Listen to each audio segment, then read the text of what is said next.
ভিডিওতে খুব সুন্দরভাবে দেখানো হয়েছে মাথার কোন জায়গার মধ্যে ব্যথা থাকলে কোন সমস্যা এবং এটার সমাধান কি। এই ভিডিওটা আপনারা সম্পূর্ণ দেখবেন এবং ভিডিওটা সেভ করে রেখে দিবেন, আপনাদের সময়ে কাজে লাগবে।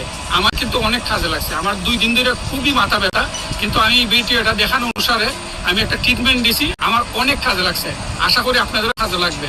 অবশ্যই ভিডিওটা সেভ করে আপনারা রেখে দিবেন, ভিডিওটা সম্পূর্ণটা দেখেন।